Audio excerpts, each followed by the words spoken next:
Hello, everyone, and thanks for joining us. Welcome to Conversations with Mary Ann. I am Mary Ann Okona. I'm a broadcast journalist from Lagos, Nigeria. And as usual, on the show, we discuss on topics ranging from politics to health. We talk about current affairs and mostly focusing on Africa and the countries on the continent. And today, we are talking about Ethiopia. Ethiopia does have loads of information. It's a beautiful country. But then, one of the most talked about issues in Ethiopia is the Tigray conflict.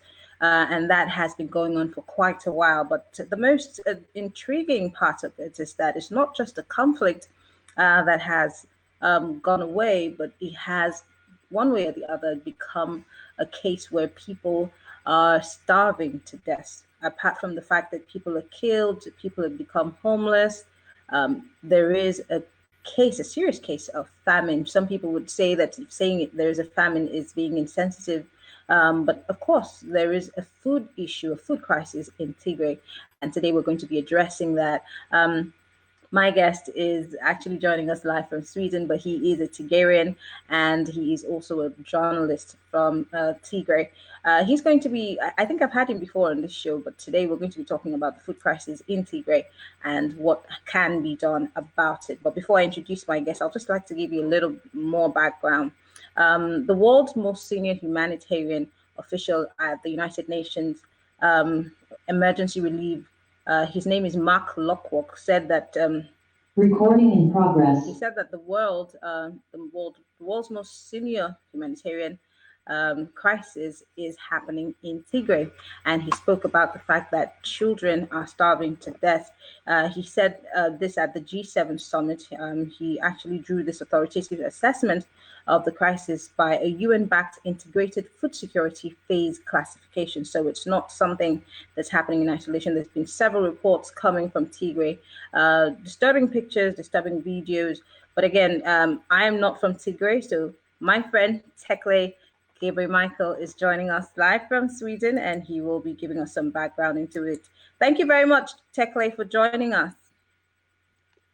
My pleasure. Thank you so much, Marianne, for having me on. I appreciate that. Great. Thank you so much. Yes. So, I mean, I've been trying to give a little bit of background to this because, I mean, there have been issues of, brutalization, rape cases reported from Tigray. But when you start talking about a food crisis, of course, there becomes a problem. But then you cannot also put that far away from a conflict. Every time there's a conflict, you always will have issues of, health related issues, and of course, food crisis. But today we're talking about the food crisis part of it. But give the people who are watching us an idea of what actually brought about this conflict in Tigray and why we're even discussing the food crisis. So, like you mentioned, the war started in November on the 4th of November 2020, and a couple of days later, me and you had a discussion about that. Although I'm sure none of us would have thought that 9 months down the line we would be sitting here again talking about the same issue. So it's been 9 months. I think. As to how and why the war started, fundamentally, it is because of a political difference between two political parties, between the Tigray People's Liberation Front, that was at least then the governing party of the Tigray region. Tigray region is the northern part of Ethiopia. Roughly about 7 to 8 million people are believed to live there, so 8 million Tigrayans roughly, and they had just elected the TPLF to govern for the next 5 years. And on the other hand, you have the Prosperity Party that is based in Addis Ababa, and the Prosperity Party was created a few months before the war broke out. It was created after the coalition party, the Ethiopian People's Liberation, the Ethiopian People's Revolutionary Democratic Front. I think that is what the abbreviation stands for. Was disbanded by Abiy Ahmed, who is the current Prime Minister of Ethiopia, and formed the Prosperity Party. And there was a significant difference in terms of where the country's future should lie and how the country's future should look like between the TPLF and the Prosperity Party in Addis Ababa. And one of the differences they had was whether to postpone the national election that was scheduled to be held in August, or whether to have the election as scheduled according to the constitution. And the Prosperity Party created an excuse and extended or postponed the election schedule. And the reason that it, according to many experts, the reason that it postponed the election was because it needed to take care of some very formidable opponents, and it jailed them afterwards, and all the things happened, and then it postponed the election by 1 year. But the TPLF saw that as basically unconstitutional, and they defied the federal order to postpone the election, and instead went ahead with elections in September of 2020.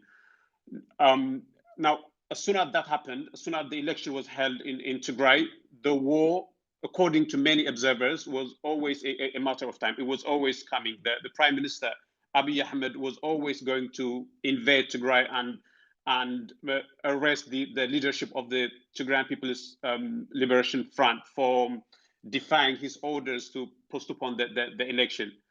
And the excuse came in the form of an allegation that forces allied with the TPLF attacked military bases across Tigray on the 3rd of November. That is what the federal government keeps saying. They attacked military bases, and then the federal army had to be sent into Tigray to contain the people who ordered the attack on the military base. And then that is how the war broke out on the 4th of November. Well, I just want to come in there because there are those who do not agree with, the logic that some of the Tigrayans have put out. There's those who actually believe that the Tigrayans can have been difficult in terms of dealing with the government of Abiy Ahmed, and this is the reason why there had to be some force and some push and pull, even though it has deteriorated into this, conflict that has lasted for more than 8 months. What has been the relationship between the TLF before now with the government of Abiy Ahmed?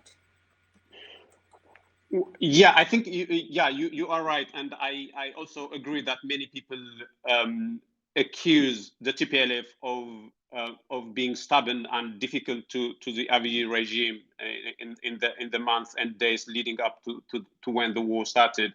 And one of the accusations leveled against the TPLF is that they didn't agree with the direction that the Prosperity Party, the Abiy Ahmed's party, was taking Ethiopia towards. And one of the fundamental differences they had was in terms of the structure, in terms of the system of the state. Now, the TPLF had long advocated for a federal structure. They wanted regional states to have more autonomy, right? Whereas the Prosperity Party thought that was a recipe for disintegration, and they thought a more centralized structure would be more unifying for the country. And so they had a fundamental disagreement right there in terms of what the structure of the very state should be. And in any normal democracy, you would expect people to appreciate differences between political parties, right? That's what political parties are. They have political differences, and they based on their political differences, they try to sell their idea to the electorate, and they try to get mandate from the people based on, again, political differences. But for whatever reason, in Addis Ababa, there was this wisdom, there was this misunderstanding that having a fundamentally political view, as the TPLF then had, was construed as a danger to the integrity of the country. As some people even went as far as to say that the TPLF was being treasonous for suggesting a completely different political vision for the country. And one of the things that the TPLF insisted on is that there should have been an all-inclusive political dialogue in the country to charter the future of the country. Whereas the Abiy was absolutely adamant that there shouldn't be such a thing, that all political parties that it labeled as tribalists or extremists or parties who advocated for more devolution in terms of the structure, he labeled them as dangerous to the integrity of the country. And there was a huge media campaign against parties like the TPLF and the Oromo Liberation Front, which is mainly based in the Oromia region, in the largest region of Ethiopia. And actually, the leaders of the Oromia Liberation Front have since been all jailed. Again, fundamentally because of the disagreement that they had with the Abiy regime, the exact same kind of disagreement that the TPLF had with the regime. So had the TPLF been difficult for the federal government, for the Abiy government? Absolutely, but difficult in the sense that I just described. So you're telling me that the reason why people are dying, the reason why people are starving, they do not have access to healthcare, girls and women have been raped, is because of a political understanding, because this is the picture that you're painting to me. Absolutely, absolutely. Now let's talk about the famine, or rather, I'd rather not say famine, but the food crisis that Tigray is facing. We hear that a lot of people. I'd like to just quote exactly the number. They estimated in the report, the UN report, that 353,000 people in Tigray were in phase 5 of a catastrophe, and a further 1.769 million people are in phase 4 of emergency. And that's like a technical way of saying famine, because, the IPC didn't really use famine because they know that it's politically sensitive and the Ethiopian government will kick against it. But I've read reports, I've seen, I've spoken to people who have said that there is help, but help is unable to get into Tigray. Can you explain to us why that is? Yeah, so I think it would be helpful if I give you and viewers a bit of context about Tigray. So more than 80% of the Tigrayan population is reliant on agriculture, and farming season in Tigray is typically from June, which is when rain starts in Tigray, until roughly late November or early December. Those are the farming season, from when you plow until you harvest. And like we said, the war started in November. That is exactly the same time as when harvest would have started in normal times, right? And by the time the war started, the Tigrayan farmers were already dealing with another very significant problem. There was a pandemic, of course, the global problem. People were dealing with the pandemic, and you can imagine how hard it is to do farming while dealing the pandemic. But there was another problem. There was a locust swarm that had hit Tigray then. So people in November were already fighting off a huge locust swarm that was threatening to devastate the harvest. So it was at exactly that time that the war broke out throughout Tigray. Now, in that situation, you couldn't imagine that people have harvested, right? So I think the harvested were well, to begin with, most people fled their neighborhoods to hide from the scene of the war. They went into mountains and caves and other places to dodge bullets and firestorms and bombings. There were bombings as well then. But on top of that, because the Eritrean army was involved in the war in support to the federal government, and the federal government and the Eritrean troops and the federal government troops were absolutely determined to decimate Tigray in every possible way. And one of the ways that they used was to burn crops, to burn harvests. So they have burned down every harvest I'm sorry, Tigray. Tekle, when you say the government was absolutely determined to decimate, you sound like, it's an all-out ethnic cleansing. But I do not really want to agree with that, because the government will also differ on this. Well, I don't think I don't. Well, even the United States Secretary of State is on record. Anthony Blinken say that ethnic cleansing has been one of the policies of the government. People are actually discussing if they could call it genocide, because genocide is a very tricky term. So I don't think many people feel comfortable calling it genocide. But again, that's very academic debate.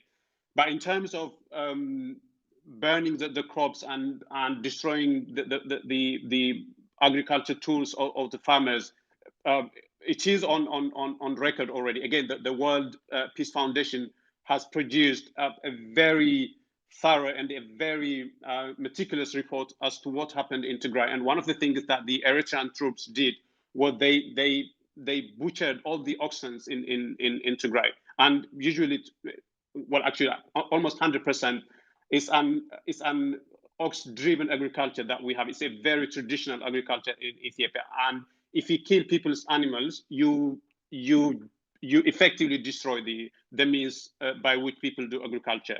And they have destroyed the crops, and they have even burned houses, and they have burned livelihoods, and they have burned everything else. So it could, the way I'm saying it, it could sound like I'm trying to sensationalize and I'm trying to make a mountain out of a molehill, but that's exactly what happened. And the reason that they did that was because the policy that the federal government followed was to subjugate the Tigrayans by any means necessary. By any means necessary. Let's talk about how to salvage this situation, because I'm really curious as to what can be done in this situation. I see very heart wrenching pictures. I see, just like you said, the issue can be sensationalized. But then the most important thing that we should be prioritizing now is how to get food across to the people, how to make sure that, we can save people, we can have some health kits out there to, cater to those who need medical help. Um, but if what you are saying is anything to go by, it seems like the people in Tigray are in between a rock and a hard place. But let me ask you, I know that you're not the best person to answer, and you're not a representative of the government of Ethiopia or Prime Minister Abiy Ahmed's spokesperson.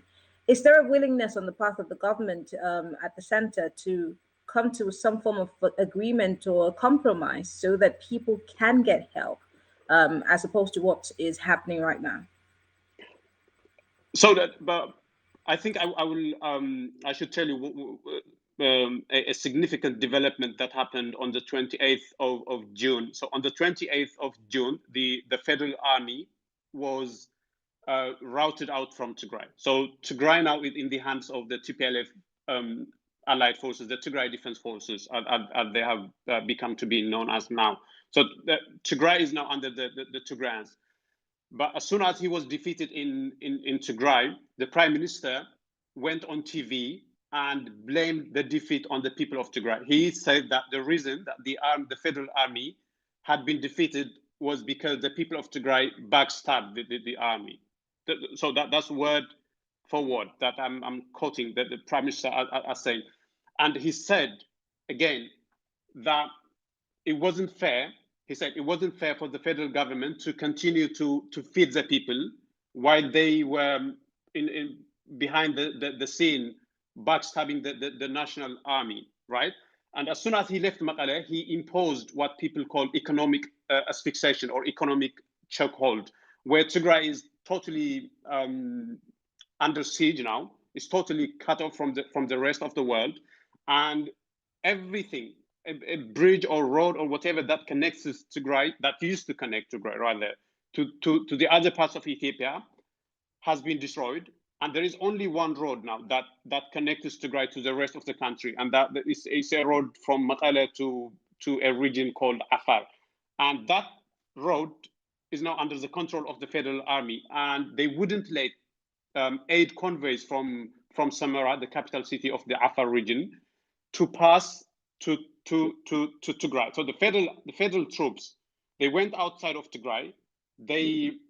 They controlled some checkpoints, and they wouldn't let anything get into Tigray. Now, when people say that the Tigrayans are in famine-like conditions, or that about 5 million people are in famine-like situation and stuff, they are doing guesswork because nobody has been to Tigray and nobody has saw what people are going through now. And my guess is because there wasn't any harvest in the previous season, and because there isn't any aid that is getting through to Tigray, the number of people who are living under famine-like conditions is more than 90%, is more than 95%. That would be my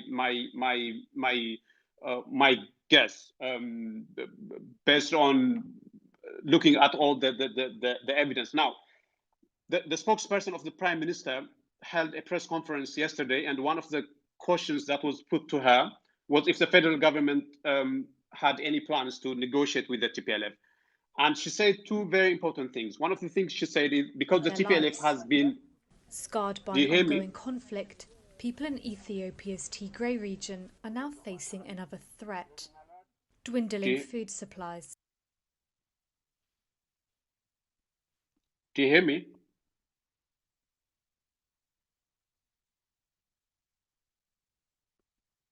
I can hear you. Just go ahead. Sorry. Yeah. So she said that the federal government wouldn't sit down with the TPLF because the TPLF has been designated as a terrorist organization, and it has been designated as a terrorist organization sometime, I think, in March.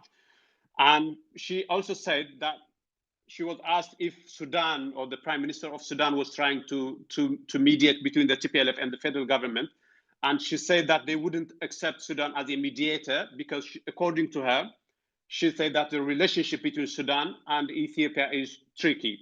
And when asked what the federal government's plan with regard to Tigray was, if they were planning to resolve the conflict using any peaceful process, she couldn't give a clear answer. And what that tells me is they couldn't make up their mind as to how they should go forward from it, because militarily they are defeated. They have been defeated now from Tigray. But they, on the other hand, they don't want to accept that they have been defeated, number one, and they don't want to accept the TPLF as a legitimate partner in negotiations because they have branded it a terrorist organization. And it would be quite a turnaround if they were to admit that that is a mistake, labeling the TPLF as a terrorist organization. So now, in a way, the federal government is stuck between hard place and rock. They couldn't make up their mind as to how they should go about Tigray. Well, for those who are just joining us, we are talking about the conflict in Tigray, and of course the fact that Tigray is facing a catastrophe of sorts that is causing a food crisis. Help has come, not as much as they would want the help to get to them, but then the government have not allowed the help that is available to get to the people of Tigray, and one would wonder why. The conflict in Tigray has spanned for months and months, and conversations have been happening across board. But what needs to be done for this conflict to be brought to an end, and who are the people that need to come to the table to have the conversation, to have some form of compromise for the sakes of the lives of the people in the Tigray region? Well, if you are just joining the conversation and you have thoughts, you have comments, you have questions for my guest, his name is Tekle Gabriel Michael. He's a journalist from Tigray. Would like for you to feel free to click on, if you're watching us on Twitter, on Facebook, on YouTube, you have a question, you have a comment, you are from Tigray, you're from Ethiopia, you have a first-hand knowledge of what's happening and you want to be part of the conversation, or you don't necessarily agree with my guest, feel free to send in your comments. We'd like to hear from you. But quickly, I just want to play a quick report as to what's happening in Tigray. And when we come back, Tekle and I will continue with this conversation. Stay with us.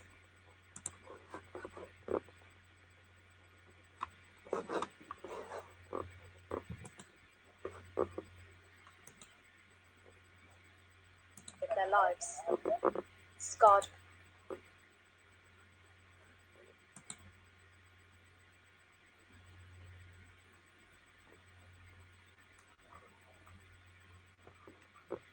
Their lives.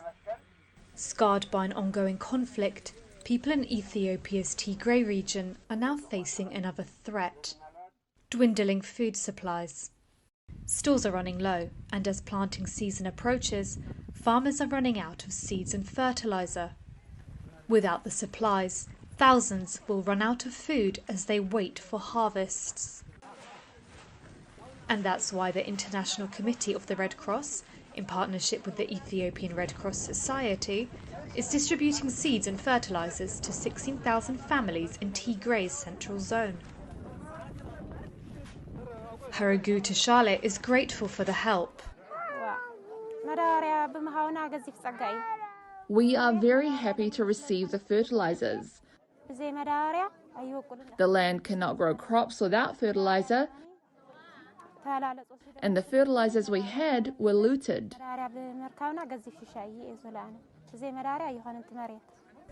Agriculture is the primary source of livelihood in rural Tigray.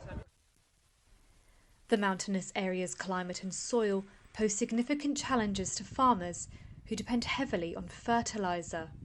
Since armed conflict flared up last November, subsidized seed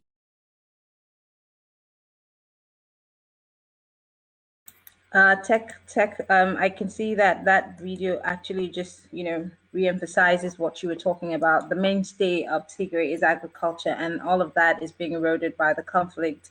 And the ICRC has done a little bit in its way to help with seedlings, but of course, with all that's happening, it looks like there's just the solution is not necessarily that, something that you can hold on to. But going forward, I would really want to be very optimistic as to what happens, before the year runs out, in terms of what's happening in Tigray. Is there any, I want to know, can we be holding our hope that something would change? Is there going to be a handshake across the table anytime soon between the government of President Abiy Ahmed and the leaders in Tigray?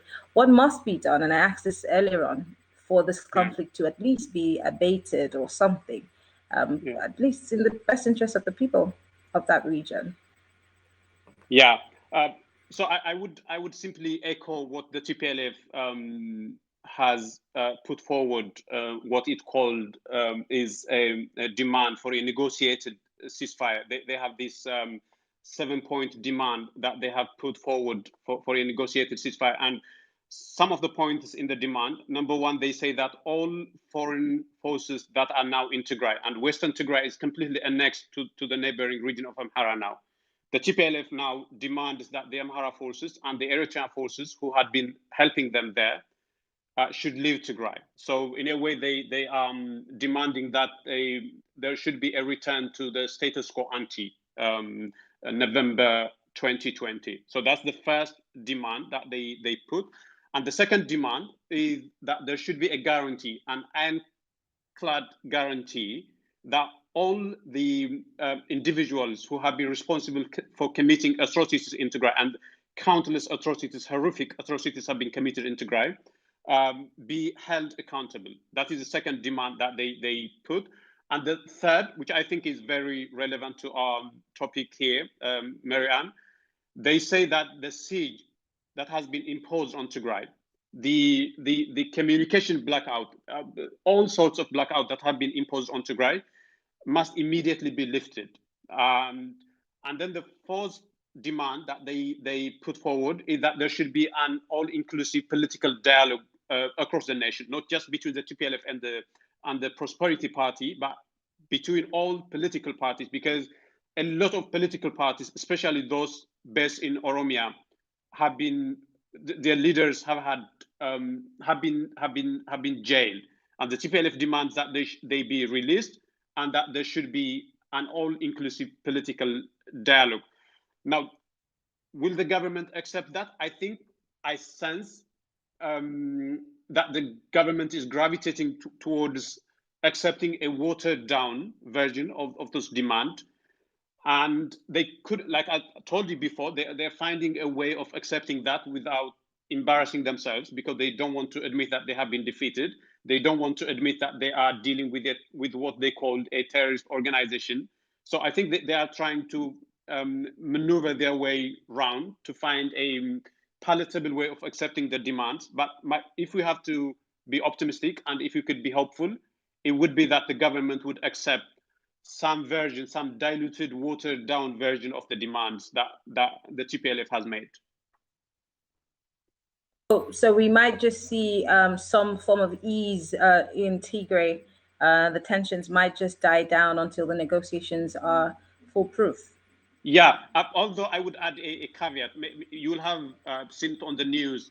The director of the US aid, Samantha Power, had visited Ethiopia the last couple of days. She's back to the US now, but she was supposed to meet Abiy Ahmed to nudge him to open the corridors to Tigray and to end hostilities and start the negotiation. But he snubbed her, so he didn't want to meet her. That was a shocking development yesterday when he snubbed to meet the US aid director Samantha Power, and that gives you the caveat that maybe he has some last ditch effort to try to win the war militarily. Maybe he isn't looking in terms of negotiation, but the hope is that the government is running out of other options but to accept what the TPLF has demanded.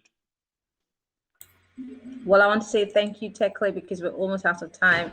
It's a very heart-wrenching, it's a very political and very sensitive issue that we cannot just talk about lightly, because there's so many parts to it. There's politics, there's famine, there's war, there's a little bit of Sudan and Eritrea, tailored around it. And so people are wondering if this is also an annexed war that involves Eritrea. But it's a bigger picture. We're hoping and we're looking forward to the conversation between the government of Abiy Ahmed and the people of TLF, and hopefully something comes out. If I could add to your point there, Marianne, the war has already spilled out of Tigray. Now, most of the war is being fought in Afar and Amhara regions. There are two neighboring regions of Tigray. And the fear is that it could fast advance to Addis Ababa, because if Abiy doesn't lift the siege, which is again likely, then the only solution that the TPLF or the TDF will be left with is to advance to Addis Ababa and bring about regime change. That would be the only option that they would be left with. And there is credible fear that could happen.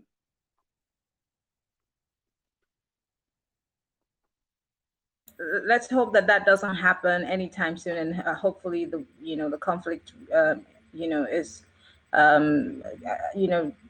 brought to an end, and hopefully the people of Tigray can go back to picking up the pieces of their lives, and hopefully the government can also come to some form of agreement with the TLF, and that's what everybody's hoping. It might not happen in one day, but let's hope that something positive comes out of this. I want to thank you once again. Tekle Michael is from Tigray, but he is a journalist in Sweden. Thank you so much for being part of the conversation. Follow us on Twitter, on Facebook, on Instagram. You can also watch a replay of this conversation on my YouTube page. I'm Mary Ann Dukokon. I'm a broadcast journalist from Lagos, Nigeria. Thank you all for being here. Thank you again, Tekle, for being here. Pleasure. Absolute pleasure. Thank you so much. All right. And I'll see you guys next week, Friday, when we'll be talking about yet another African country and the big stories coming from it. Have a good evening and enjoy yourselves. Good evening.